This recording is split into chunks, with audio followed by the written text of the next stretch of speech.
আজকের এই বৃহত্তর সারা পৃথিবীর দুশ্মনের ষড়যন্ত্রটাই দেখেন। লক্ষ কোটি বাংলাদেশের আপনার জরিপ হলো, পত্রিকার রিপোর্ট হলো যে বাংলাদেশে মাত্র 3% সন্তান মাদ্রাসায় পড়ে, 97% সন্তান জেনারেল লাইনে পড়ে।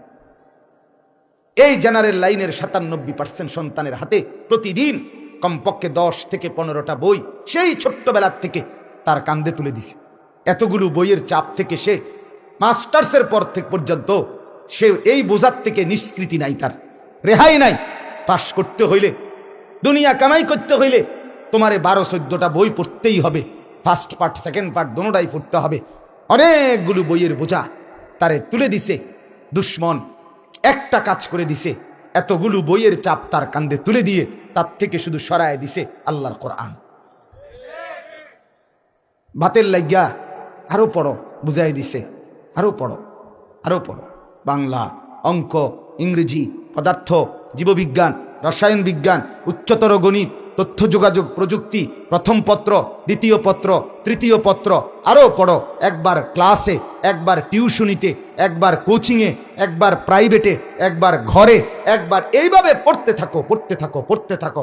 হরলিক্স খাওয়াব্বু, আরও পড়ো, আরও পড়ো। এক গ্লাস দুধ খাওয়াব্বু, আরও পড়ো। আব্বু ভালো করো, ভালো করো, আরও পড়ো, আরও পড়ো। ভাত খাবা বেশি, চাকরি করবা বড়, বিল্ডিং হবে দামি, বিয়ে করবা সুন্দরী, গাড়ি চালাবা হেভি। হ্যাঁ পড়ো আব্বু, পড়ো, পড়ো, আরো পড়ো, আরো পড়ো, আরো পড়ো। হায়, শুধুমাত্র ছোট্ট দুনিয়া, 50-60 বছরের দুনিয়া, তাও নিশ্চয়তা নাই।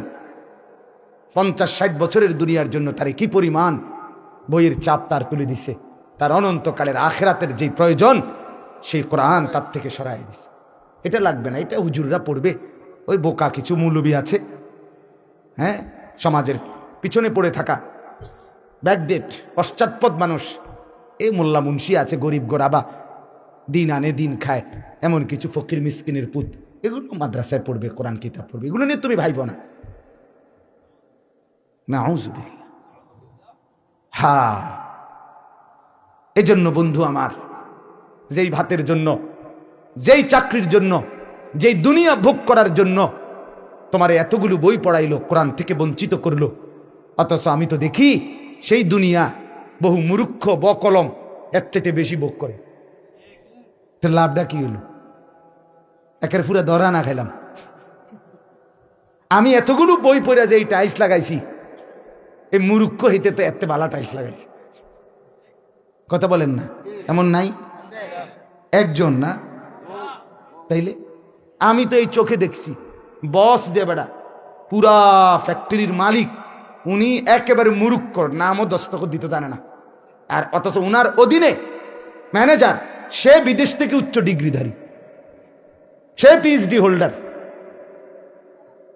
তাইলে দুনিয়া ভোগ করার জন্য আল্লাহ তাআলা যাকে যেমনটা ইচ্ছা তাকেই দিয়ে থাকে। আমি জেনারেল এই সবগুলো পড়াকে তুচ্ছ করি নাই, আবারও বলছি, এটাকে অবজ্ঞা করি নাই। আমি জেনারেল পড়ছি, আমি বললাম আমি বাংলা, অঙ্ক, ইংরেজি পড়ছি, আমি বিজ্ঞান সায়েন্স বিভাগ থেকে দাখিল পাশ করছি, কুমিল্লা ভিক্টোরিয়া কলেজ থেকে মাস্টার্স পাশ করছি। আমি জেনারেলকে তুচ্ছ করছি না, কিন্তু এতগুলো বই তারে কি আশায় পড়াইছেন? কবরের আশায়, আখিরাতের আশায়, তারে দুনিয়ার আশায় পড়াইলো। তা তার অনন্তকালের আখিরাতের কোরআন একটা মাত্র কিতাব, যার কান্দে আজকে 14টা বছর 16টা বছর তারে 100 বই পড়াইলেন, এতটি বইয়ের বোঝা তার কান্দে তুলে দিতে পারলেন, তারে আল্লাহর কোরআন থেকে বঞ্চিত করলেন কেন? এই একটা বই কি দোষ করে লাইল? একটা বইয়ে তার উপরে বোঝা হইয়া গেল। মূল কারণ দুশ্মন এটা পড়তে দিবে না।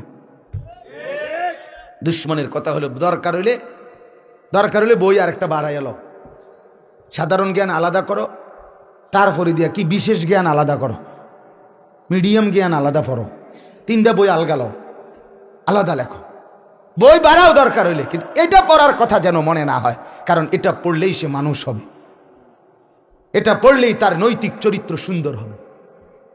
কালকে আমি 4 দিন সফর করে আমি আজকে সকালে আসছি বরিশাল থেকে।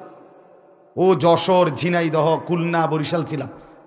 রাত্রে 3:30 4টা বাজে এই গত রাত্রে পদ্মা সেতু পার হয়ে বরিশাল পটুয়াখালীর থেকে আসছি আমি।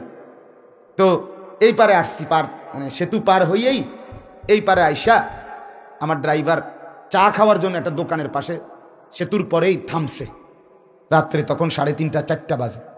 বিশ্বাস করেন আমারই নিজ চোখে দেখা কমপক্ষে কয়েকশ মোটর সাইকেল এই রাত্রে গুড়ি গুড়ি বৃষ্টি পড়তেছে, প্রত্যেকটার মধ্যে 2টা 3টা করে যুবক ছেলে, এগুলো আয় রে চিৎকার চেঁচামেচি এই কি জানি, আর এত অকথ্য বিশ্রী কথা, মানে একটার যে গালি দিয়ে ডাক কথা কইতেছে, কোন জানোয়ার কোন কুত্তা এরম শব্দ উচ্চারণ করে আমার মনে হয়, এত নিকৃষ্ট কথাবার্তা।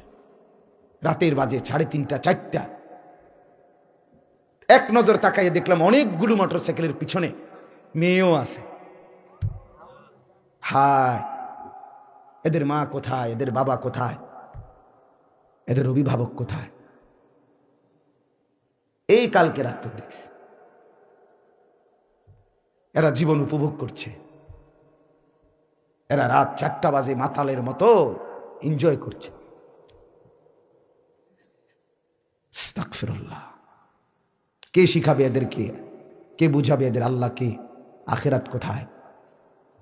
এই কারণ একটাই, দুশ্মন সফল, দুশ্মন কামিয়াব, দুশ্মন জানে বইয়ের বোঝা তার উপরে চাপায় দিছি, তার মূল কিতাব তার থেকে সরাই দিছি, আল্লাহর কোরআন থেকে তাকে বঞ্চিত। একেবারে স্বাভাবিক মুডে একটা কলেজ পড়ুয়া, স্কুল পড়ুয়া, ইউনিভার্সিটি পড়ুয়া, উচ্চ শিক্ষিত ভদ্রলোক, উনি ডাইরেক্ট স্বাভাবিক নিঃসংকোচে বলে ফেলে যে হুজুর আমি তো কোরআন শরীফ পড়তে জানি না, আমরা তো সাধারণ শিক্ষিত মানুষ, জেনারেল লাইনে পড়ালেখা করেছি। শুদ্ধ কয়, শুদ্ধ ভাষায় বলে। আপনার লজ্জা লাগলো না আপনি এই কথাটা বললেন? আপনি মুসলমান। কি অপরাধে আল্লাহর কোরআন থেকে, কি অপরাধে আপনি হার্ভার্ড থেকে ডিগ্রি আনলেন, অক্সফোর্ড থেকে ডিগ্রি আনলেন, ক্যামব্রিজ থেকে ডিগ্রি আনলেন, কানাডার থেকে ডিগ্রি আনলেন, এতগুলো ডিগ্রি নিয়ে আসলেন, আল্লাহর কোরআন থেকে নিজের থেকে বাদ দিলেন কেন? কারণ একটাই, ওই যে আল্লাহ যেটা বলছে, এই কোরআন সমস্ত অশ্লীলতার বেহায়াপনার থেকে বাঁচাতো, গুনার নাফরমানির থেকে বাঁচাতো। আর দুশ্মন জানে, শয়তান জানে, গুনাহ আর নাফরমানি, অশ্লীলতার বেহায়াপনা, নারীর বেপর্দা বেহায়া, এটা যদি সমাজে না থাকে তো শয়তানের রাজত্ব চলবে কেন? এজন্য বাপ, আমার কথা শেষ, আমি অনুরোধ করছি আমরা প্রত্যেকেই আল্লাহর কোরআন 5 ওয়াক্ত নামাজ জীবনের সাথে সম্পৃক্ত করি। ঠিক আছে ইনশাআল্লাহ? 5 ওয়াক্ত নামাজ আমরা আমাদের জিন্দেগির সাথে মিলাই। আজকের এই ছেলেগুলো আমাদেরকে দেখাইলো, এই ছেলে আমাদেরকে বুঝাইলো যে হে মুসলমানের সমাজ, চাইলে আল্লাহ তাআলা তৌফিক দিলে 40 দিন লাগাতার 5 ওয়াক্ত নামাজ পড়া জামাতের সাথে সম্ভব। এই মাসুম বাচ্চার জন্য যদি সম্ভব হয়, আমাদের সবার জন্য সম্ভব কিনা বলেন? যদি বিবেক থাকে, যদি লজ্জা থাকে, যদি অনুভূতি থাকে, যদি আল্লাহকে চিনে থাকেন, তো ইনশাআল্লাহ এই রমজান থেকেই সিদ্ধান্ত নেন আল্লাহর কোরআন পড়ব এবং 5 ওয়াক্ত নামাজ পড়ব। বলেন ইনশাআল্লাহ। এই রমজানেই কোরআন ধরেন, এই রমজানে। যে কয়জন ছেলে আসো ভাই, যারা কোরআন পড়তে পারো না, আমার অনুরোধ এই রমজানেই ধরো, একজন হুজুরের কাছে, একজন আলেমের কাছে মালিকের কোরআন পড়া শুরু করো। দেখবেন এই কোরআন পড়বেন আর মনে হবে আপনি জ্ঞানের সাগরে ডুব দিছেন।